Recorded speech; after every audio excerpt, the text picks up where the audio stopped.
Hello, नमस्कार, आदाब, सत श्री अकाल और अस्सलाम वालेकुम। मैं हूं मोहम्मद अहमद काज़मी, लेकर आया हूं आपका पसंदीदा कार्यक्रम आपके रूबरू।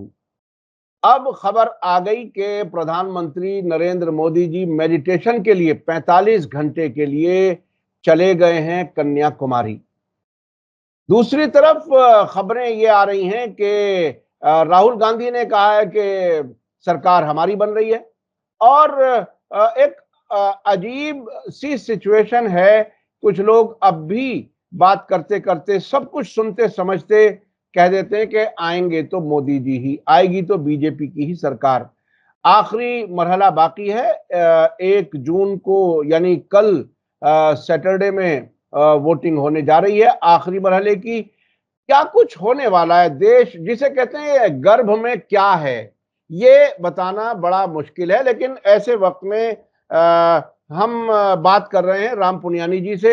मेडिटेशन पे चले जाना, मोदी जी की मंदिर से तस्वीरें बाहर निकल करके आना, क्या ये आखिरी कोशिश है ध्रुवीकरण की हिंदुत्व के नाम पर? ये एक बहुत बड़ा सवाल है। अब तकरीरों से काम नहीं चल रहा, गालियां देने से काम नहीं चल रहा।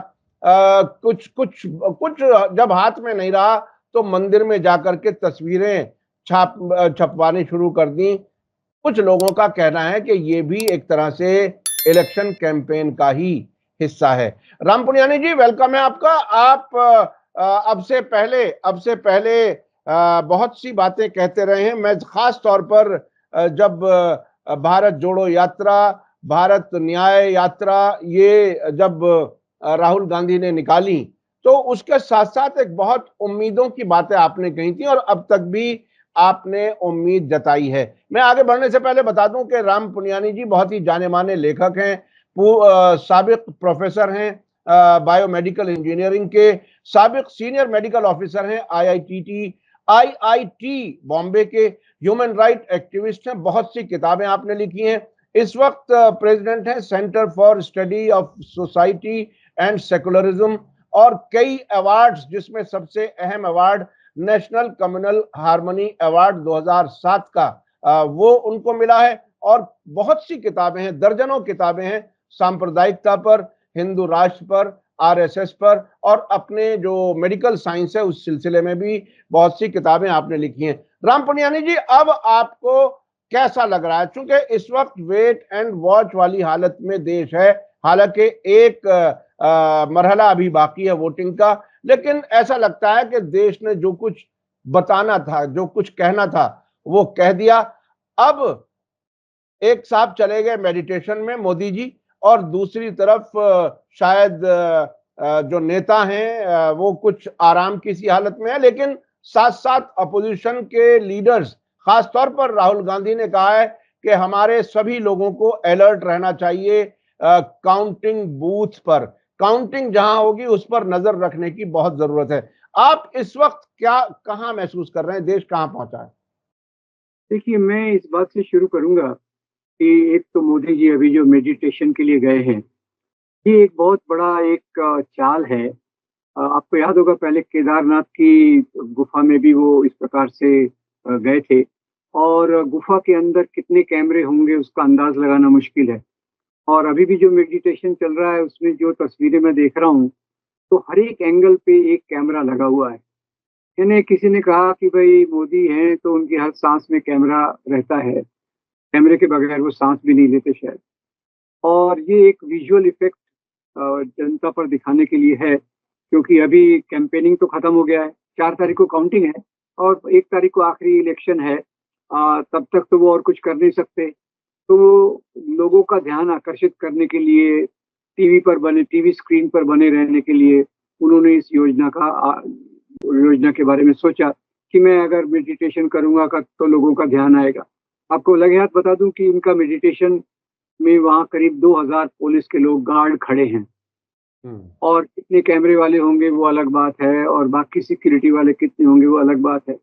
पर उसका मुख्य उद्देश्य यही है कि इस मौके पर एक तो दक्षिण की तरफ रुख करना, क्योंकि बीजेपी का दक्षिण में हाल बिल्कुल ज़ीरो की तरफ है। हो सकता है इस बार कुछ आ जाएँ, पर दक्षिण की तरफ बीजेपी का कोई वजूद नहीं है। तो एक तो दक्षिण की तरफ ध्यान आकर्षित करना, दूसरा इस दौरान क्योंकि वो स्पीचेस तो दे नहीं सकते, इंटरव्यू दे नहीं सकते, तो अगर वो मेडिटेशन में बैठेंगे तो क्या टेलीविजन वाले तो वैसे ही उनको कवर करते हैं, तो उस बहाने जनता तक एक संदेश चला जाएगा हिंदू के बारे में, स्वामी विवेकानंद के बारे में जो रखा हुआ है बात, जिस प्रकार से लोग सोचते हैं वो खैर बात काफी अलग है सच्चाई से, पर फिर भी विवेकानंद, हिंदू धर्म और मोदी जी अपने आप को विवेकानंद का फॉलोअर कहने का की जरूरत करते हैं, जो भी उसमें भी कोई सच्चाई नहीं है। तो ये चीजों से कैमरे पे वो बने रहेंगे, टेलीविजन पे बने रहेंगे, ये उनकी मुख्य योजना है। अब इतनी कैमरों की लाइट में कौन मेडिटेशन कर सकता है, आप बताइए मुझे। मेडिटेशन में तो पूरा अंधकार चाहिए, एकांत चाहिए, आपको ये पता चाहिए कि मेरे आसपास कोई नहीं है, मैं कमरे में अकेला हूँ, तभी तो आप मेडिटेशन कर सकते हैं और जिंदगी की गहरी बातों के बारे में ख्याल कर सकते हैं। जब आपका ध्यान इस बात पर है कि कैमरा इधर लगा हुआ है कि नहीं, टेलीविजन पे मैं आ रहा हूँ कि नहीं, तो वो मेडिटेशन को आप जो कहें कह सकते हैं, पर कई लोगों पर इसका प्रभाव हो सकता है, इसीलिए उन्होंने इस बात को रखा। और अभी इस मेडिटेशन का तो और खास मतलब है, क्योंकि इसी के थोड़े दिन पहले, चंद दिनों पहले उन्होंने ये भी घोषणा कर दी थी कि मेरी माँ की मृत्यु के बाद मुझे लगने लगा है कि मैं कोई स्वाभाविक बायोलॉजिकल नहीं हूँ, मुझे ईश्वर ने भेजा है, ईश्वर ने एक मकसद देकर भेजा हुआ है और वो मकसद पूरा करने तक तो मैं यहाँ रहूंगा। तो ये भी उन्होंने एक दे दिया कि भाई वो ईश्वर के अवतार हैं। वैसे तो उनके कई मानने वाले भी ये कहते हैं कि मोदी जी तो भगवान के अवतार हैं, विष्णु के अवतार हैं, मेरे ख्याल से विष्णु के ही अवतार होते हैं ना ज्यादा, तो विष्णु जी के अवतार हैं, ऐसा पहले भी लोग कहते थे। और अभी उस बात को उन्होंने खुद मान लिया। जो लोग कहते थे अपने उन्माद में, उन्होंने खुद ही मान लिया कि मैं खुद ही डिक्लेयर कर दिया कि मैं तो ईश्वर का अवतार हूँ, मैं आपके जैसा बायोलॉजिकल नहीं हूँ, माँ की कोख से पैदा हुआ नहीं हूँ, मुझे ईश्वर ने डायरेक्टली भेजा हुआ है। तो ऐसे माहौल में मेरा विचार ये है कि देश में जो ध्रुवीकरण की राजनीति है वो बहुत तेजी से करना चाहते हैं। और इस दौरान आप देखिए, इनके जो भी स्पीचेस मैंने सुने उसमें एक ही बात होती थी कि वो बात करते थे इंडिया अलायंस के एजेंडा से और उसको मुस्लिम विरोध में ले जाते थे। हर जगह इंडिया अलायंस ने कहा हमको रिजर्वेशन के बारे में जनगणना करना है, तो इन्होंने कहा ये रिजर्वेशन SC ST का रिजर्वेशन निकाल के मुसलमानों को दे देंगे। इंडिया अलायंस ने कहा कि हमको देश में समानता लाना है, तो उन्होंने कहा कि भाई आपके 2 भैंसे हैं तो एक भैंस लेके मुसलमानों को दे देंगे। हर एंगल को उन्होंने उल्टा करके मुस्लिम विरोध, यानी इंडिया अलायंस का एजेंडा उसको कन्वर्ट करके उन्होंने मुस्लिम विरोध में रख दिया। यानी ध्रुवीकरण उनकी नस नस में घुसा हुआ है। शायद रात को कोई नींद में से उनको, वैसे भी वो कम सोते हैं ऐसा कहा जाता है, नींद में से भी कोई उनको उठा के कोई वाक्य कह दे तो उसको उल्टा करके वो मुस्लिम विरोधी वाक्य आसानी से बना लेंगे, जो उन्होंने अपने करियर में, राजनीतिक करियर में पूरा पूरा किया। कपड़े कपड़े से पहचानने की बात हो, या हम दो हमारे दो की बात हो, या फिर वो पुराने मुगल बादशाहों से संबंधों की बात हो, ये हर एक चीज को उन्होंने बखूबी मुस्लिम विरोध के रूप में और हिंदुओं के मन में एक डर जगाने के लिए खड़ा कर दिया है। ध्रुवीकरण की राजनीति उनका केंद्र बिंदु है। और इस बार तो, पिछली बार 1914 में क्या हुआ था, एक नया, पहली बार वो आने वाले थे तो उन्होंने कहा था अच्छे दिन आएंगे, 2 करोड़ नौकरियां आएंगी, 15 लाख का, ये पहला चुनाव उस पर लड़े। फिर दूसरे चुनाव के समय उन्होंने दूसरा फैसला अख्तियार किया, वो बालाकोट, पुलवामा, राष्ट्रीय सिक्योरिटी। वास्तव में उसमें गलती तो इनकी थी कि वो जो कार में इतना एक्सप्लोजिव आया उसको आने कैसे दिया गया, और जो मिलिट्री वालों की मांग थी कि हमको 4 हवाई जहाज दे दीजिए ताकि हम लोगों को ले जा सकें जम्मू तक, उसको क्यों नहीं माना गया, उसको दरकिनार करके मीडिया की मदद से उन्होंने एक सुरक्षा का वातावरण करके 2019 का चुनाव जीता। अब इस बार ऐसा कोई मुद्दा था नहीं। राम मंदिर का मुद्दा उनको लगा कि बहुत असरदार होगा, पर राम मंदिर के ये जो इसके गुब्बारे की हवा निकल गई, तो फिर उन्होंने एक एक चीज को पकड़ा। जो भी इंडिया अलायंस जो बहुत ईमानदारी से, प्रतिबद्धता से, लोगों की आवाज के आधार पे जो मैनिफेस्टो बनाया, उसको डिस्टॉर्ट करके, कन्वर्ट करके मुस्लिम विरोध के रूप में वो रखते गए और उसी से पोलराइजेशन की राजनीति को उन्होंने मजबूत किया।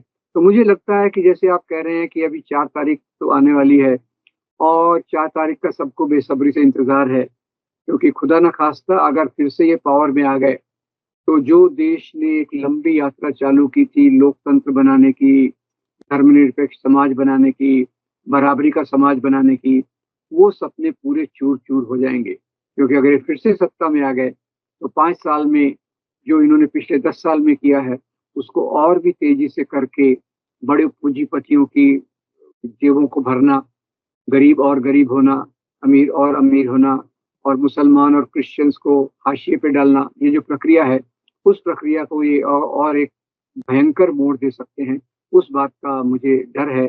और इसीलिए वैसे तो जैसे आम लोगों की राय ये है कि जैसे आपने केजरीवाल से बात शुरू की कि इंडिया अलायंस ने जीतना चाहिए, उसमें मुझे भी कोई शक नहीं है, क्योंकि लोगों की ओपिनियंस वैसी आ रही हैं। पर मुद्दा ये है कि इनकी मशीनरी बड़ी स्ट्रॉन्ग है, मशीनरी बड़ी स्ट्रॉन्ग है, पन्ना प्रमुख है, आरएसएस के लाखों कार्यकर्ता हैं जो इनके पीछे खड़े हैं, पैसे पैसे की कमी नहीं है, तो उसके आधार पे कहीं ये अ, हारी हुई बाजी को जीत में न बदल दें, ऐसा कई बार मुझे डर लगता है। नहीं तो वैसे तो जनता में जिस प्रकार से असंतोष है, दुःख है, पीड़ा है और हमारे लोकतांत्रिक मूल्यों को जिस प्रकार से कुचला गया है, वो सब के कारण तो लगता है कि भाई इंडिया अलायंस आना चाहिए। पर अब खुदा न खास्ता इनके बाकी जो अनैतिक रास्ते हैं, अनैतिक रास्ते अगर सफल हो गए, तो फिर से हम एक बहुत खराब परिस्थिति में रह सकते हैं। ये अनैतिक रास्ते उसका उसका डर बहुत लोगों को है और ये कि बहुत बड़ी कोई बेईमानी अगर हो जाए तो ये शायद सरकार में आ जाए, लेकिन आम जनता के बीच में ऐसा अब कुछ नजर नहीं आ रहा। अब वो अंधभक्त भी बहुत तादाद कम नजर आ रही है या वो खामोश हैं। पिछले दिनों जेपी नड्डा ने कह दिया था कि आरएसएस के बगैर हमारी पार्टी चल सकती है, मोदी जी इतने बड़े आदमी हो गए कि वो खुद चला सकते हैं वगैरह वगैरह। लेकिन अब एक डॉक्टर मनमोहन सिंह का भी एक बयान आया है, फॉर्मर प्राइम मिनिस्टर का, कि प्रधानमंत्री नरेंद्र मोदी पहले प्राइम मिनिस्टर हैं जिन्होंने इलेक्शन कैंपेन की सतह इतनी नीची गिरा दी है। वो बहुत ही कम बोलने वाले आदमी हैं। जिस वक्त वो एक्टिव पॉलिटिक्स में थे तब भी वो बहुत कम बोलते थे और जाहिर है अब तो उनका बुढ़ापा भी है और लेकिन उन्होंने ये बात बड़ी संजीदगी से कही है। इस दरमियान एक बात जो आपकी बात से अब तक निकल के आई वो ये कि आम लोगों में अपनी छवि भगवान के अवतार की बनाना या कमाल की बात है ये कि हर हर मजहब में, हर धर्म में जो इबादत है वो अब इंसान के और भगवान के या खुदा के बीच का एक रिश्ता है जो आदमी तन्हाई में या कम से कम एक मन बना करके दुआ मांगता है। वहां ऐसा कुछ नजर नहीं आ रहा। आपने बताया कि इतनी पुलिस और इतने कैमरों के बीच में कहाँ ये ध्यान और मेडिटेशन हो सकता है। ऐसे लगातार धोखा देने का जो प्रवृत्ति है, यानी धर्म के नाम पर इतना बड़ा धोखा। एक एक आपने केदारनाथ का वाकया बताया। एक बार वो कहीं पानी में समंदर में नीचे उतर करके वहां से जी, भी जी। उन्होंने इस किस्म की वीडियो जारी कराई थी। और कमाल है उन कैमरामैन को भी कि वो तैराक भी बन गए और डुबकी लगाने वाले भी बन गए प्रधानमंत्री जी के साथ उनकी वीडियो लेने के लिए। अब आपको क्या लगता है? देखिए, एक और बड़ी दिलचस्प चीज नजर आई है। कल मैं देख रहा था कि मोदी जी इंडिया टीवी के साथ बात कर रहे थे और वो जो रजत शर्मा है, मैं नाम लेके इसलिए कह रहा हूं कि वीडियो आम है, नाम लेके कहा जा सकता है। उन्होंने बहुत ही खुशी के अंदाज में, जैसे कोई भी गोदी मीडिया का एंकर कर सकता है, वैसे उन्होंने एक शादी का के कार्ड का जिक्र किया कि एक शादी कार्ड बाकायदा छापा गया है जिसमें विदाई और रोने धोने के और सबका प्रोग्राम बताया गया है और उस किस्म के छोटे छोटे क्लिप्स वीडियो भी जारी हैं। 2 तारीख में जब केजरीवाल जेल जाएंगे वो चले जाएंगे, 4 तारीख में राहुल गांधी इटली भाग जाएंगे, इस किस्म की बातें। तो ये आखिरी कोशिश के तौर पर बीजेपी का जो मीडिया यूनिट कहिए उसे या प्रचार यूनिट कहिए, वो अभी तक ये कर रहा है इससे किस तरह से होशियार रहा जाए, आप थोड़ा सा उस पर बताइए, लोगों को आंखें खुलें। आखिरी आखिरी टाइम पर भी अगर 10-20 सीटों का भी हेरफेर ये कर गए धर्म के नाम पर या किसी भी नाम पर, तो बहरहाल एक नुकसान हो सकता है। आप क्या कहना चाहते हैं इस वक्त? जी, मुझे तो यही लगता है कि जैसे अभी चुनाव का एक चरण तो कल कल है शायद, हम्म। तो बाकी पार्टियों के जो कार्यकर्ता हैं, उनको पूरा जागरूक रहने की ज़रूरत है। जहाँ काउंटिंग बूथ है, वहाँ ईवीएम मशीन्स की सुरक्षा करना और जब काउंटिंग होगी, तब एक निगरानी रखना, ये बहुत ज़रूरी है क्योंकि इसमें भी कई बार हेरा-फेरी करके क्योंकि जो पूरी मशीनरी है, वो तो मोदी के पक्ष में है, इलेक्शन कमीशन भी उनकी जेब में है। तो उस समय अभी वैसे सभी पार्टियों के लोगों ने मिलकर इलेक्शन कमीशन को आग्रह किया है कि मोदी जी जो आज मेडिटेशन कर रहे हैं, उसको टीवी पे नहीं दिखाना चाहिए, उसके फ़ोटोग्राफ्स बाहर नहीं आना चाहिए, ऐसी रिक्वेस्ट की है। पर पता नहीं कौन कितने लोग मानेंगे, कितने लोग नहीं मानेंगे। तो अभी भी बाकी जो लोग कार्यकर्ता हैं, उनकी ज़िम्मेदारी 4 जून तक खत्म नहीं होती है। जब तक काउंटिंग पूरी नहीं होती है, उनको पूरा इसमें सजग रहना है कि ईवीएम की मशीनों में घोटाला कम से कम हो और जो काउंटिंग करने वाले लोग हैं, उन पर एक निगरानी रखी जाए। नहीं तो पिछले दिनों तो वही हुआ, इलेक्शन कमीशन ने शुरू में जो वोट्स का डिक्लेयर किया और बाद में जब टोटल वोट्स डिक्लेयर किया तो उसमें 1 करोड़ का फ़र्क आ गया। तो 1 करोड़ वोट्स कहाँ से आ गए? तो ये चीज़ें अभी दोहराई ना जा सकें, इसकी पूरी दक्षता से इंडिया अलायंस के पार्टनर्स ने उसको करना चाहिए। यही अभी कर सकते हैं। हमें हमें याद है कि यूपी और बिहार में असेंबली इलेक्शंस जो पिछले हुए थे, उसमें बाकायदा रिजल्ट डिक्लेयर करने के बाद रिकाउंटिंग करके 15-15, 20-20 सीटें जो है वो इधर-उधर कर दी गई थी। तो जी, जी। ऐसे ऐसे वक्त में एक एक उन्होंने कपिल सिब्बल ने एक कोई परफॉर्मा टाइप का बना करके पब्लिक किया है कि जी, ये डिटेल्स काउंटिंग के टाइम पर जरूर नोट करते रहें। तो कैसे, देखिए आम आदमी के लिए बड़ा सवाल यह है, बड़ी मुश्किल यह है, बल्कि ये कहा जाए कि एक सरकारी अफसर सामने बैठा है और वो अपनी ढिठाई से बेईमानी पर तुला हुआ है, उसके पीछे वो सरकार भी खड़ी है, उसका वो कैसे सामना करे? आम आदमी किस तरह से, देखिए अगर पुलिस भी और ये सरकारी अफसरान भी और सरकार पीछे और मुकदमा लेके जाओ तो अदालत में भी इंसाफ की उम्मीद कम से कम होती जा रही है। ऐसी हालत में आम आदमी में वो हिम्मत कहां से आए, ये एक बहुत बड़ा सवाल है। जी। देखिए, मेरे ख्याल से तो क्योंकि पिछले 10 साल से हम ऐसे एक शासन में रह रहे हैं, जिसमें जनता की बातों की सुनवाई कम होती है, हर एक लेवल पर। वो आर्थिक मामले हों, कानूनी मामले हों, पुलिस से जुड़े हुए मामले हों, तो आम लोगों की सुनवाई इसमें कम होती है। तो एक तो पहले उम्मीद करना चाहिए कि ये जो 10 साल का रेजीम है, ये जाकर वो रेजीम आए, ऐसी सरकार आए जो जनता के प्रति जागरूक हो, जनता को अपनी ज़िम्मेदारी मान के जनता के सवालों को लेकर करे। तो आम लोगों का तो यही कर्तव्य है कि वो देखें कि ये 2 प्रकार के राजनीति हमारे सामने हैं। चुनाव के बाद जो भी हो, 2 प्रकार के रास्ते अब क्लियर कट हो गए। अभी तक तो बहुत सारे उलझाव थे। एक वो इंडिया अलायंस टाइप पॉलिटिक्स है, जो सबके लिए न्याय की बात करता है।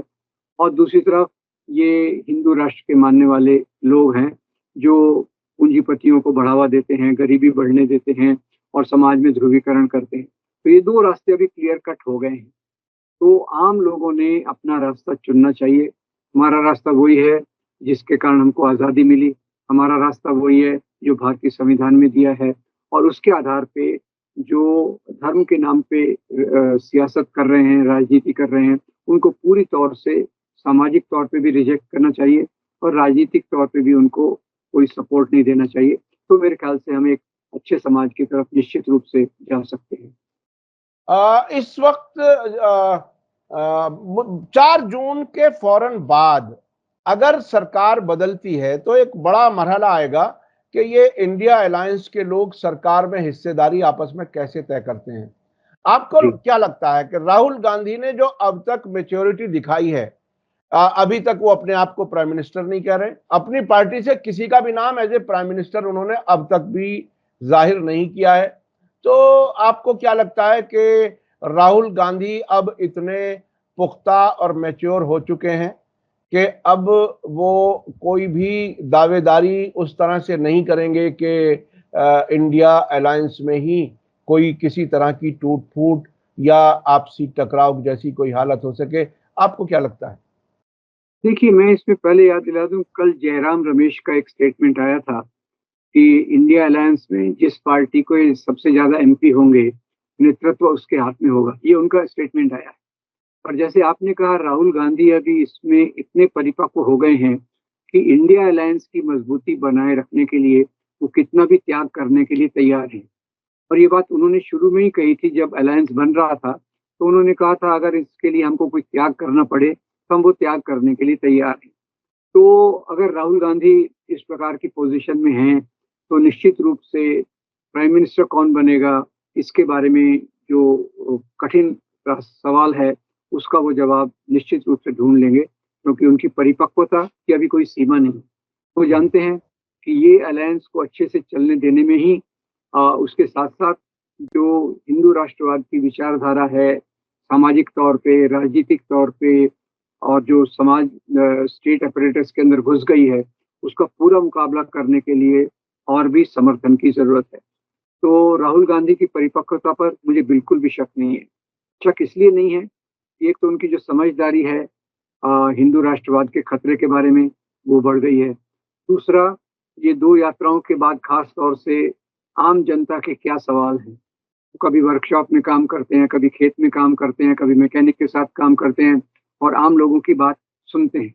आप देखिए कि यात्राओं में केवल पिकनिक तो नहीं थी, हुँ। सवेरे की यात्रा बंद हुई कि फिर 100 लोग उनसे मिलने को बैठे हैं। 100 लोग बता रहे हैं ये यहाँ गलत है, वो वहाँ गलत है, ये ऐसा होना चाहिए, वैसा होना चाहिए। तो वो मैं इसकी तुलना केवल महात्मा गांधी से कर सकता हूँ। ख़ैर मैं ये धृष्टता नहीं करूँगा दोनों को बताने की, कि दोनों एक प्रकार हैं। और महात्मा गांधी भी जब साउथ अफ्रीका से आए थे, तो पहला काम उन्होंने देश को समझने का किया था और उसी से महात्मा गांधी वो बने। अब राहुल गांधी का केस अलग है, उन्होंने अभी तक बुद्धिजीवियों से चर्चा की, बहुत पढ़ाई की, राजनीति में थोड़ा-थोड़ा आए और थोड़ी गलतियाँ की जिसके कारण उनको पप्पू बनाने में इन्होंने कोई कसर नहीं छोड़ी। पर जो जिस प्रकार से उनका सोशल इंटरैक्शन है, किताबों के साथ, इंटेलेक्चुअल्स के साथ, आम लोगों के साथ, उसके कारण उनकी परिपक्वता बहुत बढ़ गई है और मुझे कम से कम पूरा विश्वास है कि राहुल गांधी के होते हुए इस प्रकार की छोटी समस्याएँ कि प्राइम मिनिस्टर कौन बनेगा, कौन नहीं बनेगा, ये वो बहुत हमारे रास्ते में नहीं आने वाली। नीतियों के बारे में चर्चा होगी और चर्चा के माध्यम से अच्छी नीतियों को निश्चित रूप से स्वीकार किया जाएगा। बहुत-बहुत शुक्रिया राम पुनियानी जी। इस वक़्त मैं समझता हूँ ये यहाँ तक समझना कि देश किस हालत में है, किस तरह से धर्म का जो है वो दुरुपयोग मोदी जी कर रहे हैं आखिरी कोशिश के तौर पर, और आपने इंडिया अलायंस के बीच में जो आपस में समझदारी और अंडरस्टैंडिंग है और ख़ास तौर पर राहुल गांधी की परिपक्वता, मैच्योरिटी, उस पर आपने भरोसा जताया है। उम्मीद है कि देश के लिए जो कुछ अच्छा हो वही नतीजे आएँ और देश सही रास्ते पर चल सके। नफ़रत से बचते हुए ही तरक्की मुमकिन है। आपस में एक-दूसरे के हकूक़, इख्तियारात सब एक-दूसरे का ख़्याल रखें, एक-दूसरे की इज़्ज़त रखें, एक-दूसरे का सम्मान करें, उसी के साथ मैं समझता हूँ देश चल सकता है और महात्मा गांधी जी ने यही रास्ता हमें दिखाया था जिस पर बहरहाल इस वक़्त पिछले 10 सालों में बहुत बड़ा डेंट लगा है। उम्मीद की जाए कि देश बेहतर रास्ते पर चलेगा 4 जून के बाद। बहुत-बहुत शुक्रिया। इसी के साथ मुझे दीजिए इजाज़त। धन्यवाद, शुक्रिया। जय भारत, जय हिंद। मीडिया स्टार वर्ल्ड के और वीडियो देखने के लिए हमारे चैनल को सब्सक्राइब करें और सीधे नोटिफिकेशन पाने के लिए बेल आइकन दबाएं। और अगर हमारी खबर सच्ची और अच्छी लगे तो अपने व्हाट्सएप, इंस्टाग्राम, फेसबुक और ट्विटर अकाउंट पर ज़रूर शेयर करें।